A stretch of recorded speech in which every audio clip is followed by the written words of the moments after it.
¿Por qué el libro Los ricos del gobierno? Porque en México hay concepciones equivocadas sobre conceptos básicos, como es el de la riqueza y como es el de corrupción. Y en este libro analizamos cuál es el término correcto de riqueza, qué ricos benefician socialmente y qué ricos son unos parásitos. Es una de las diferencias que hacemos en el libro Los ricos del gobierno. No es lo mismo el rico cuya riqueza es producto de la inversión, de su trabajo, de la creación de empleos, a aquel que a través del gobierno se hace rico con el dinero de los demás, con la excusa de que está ayudando a los pobres o por el hecho de que ya hay mucha gente que piensa que estar en el gobierno es sinónimo de riqueza. También porque hay muchos que piensan que la corrupción no es un mal que tiene trascendencia en la sociedad. En México, sostenemos en este libro, la corrupción es una de las causas de la miseria en el campo, es una de las causas de la mala educación, es una de las causas de las gasolinas caras, de muchos de nuestros problemas sociales. La corrupción es una de las causas. Y el libro nos dice el por qué se ha enquistado en el tejido social en México la corrupción. Y hace una diferencia entre el rico productivo y el rico parásito.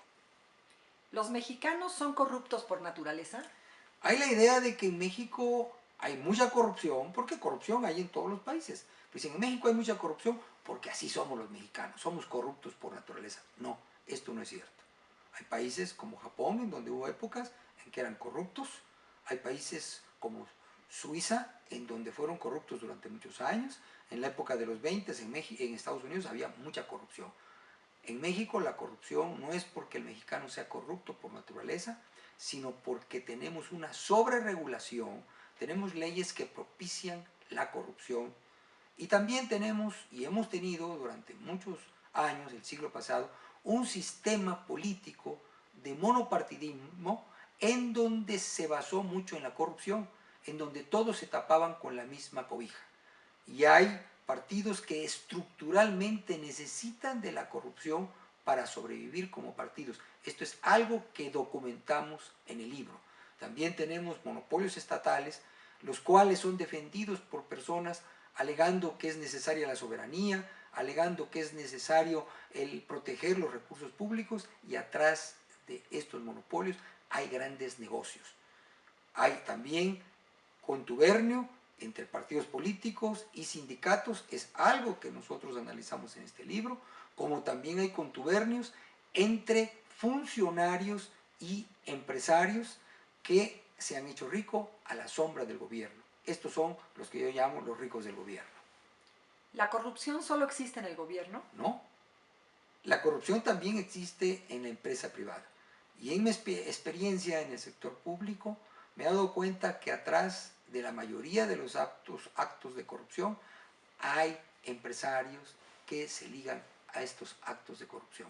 Hay empresarios muy honestos, hay empresarios que han sido fundamento del progreso de México, pero también hay una camada de empresarios en México que se hicieron a la sombra del gobierno, obteniendo privilegios. Igualmente, los sindicatos en sí mismos son positivos en la medida que defienden a los trabajadores, pero aquí vemos muchos sindicatos que se han utilizado para la política y que están en contubernio con un partido, y que hay una gran corrupción en esos monopolios estatales, en la educación y en muchas partes que han sido nidos de ricos del gobierno.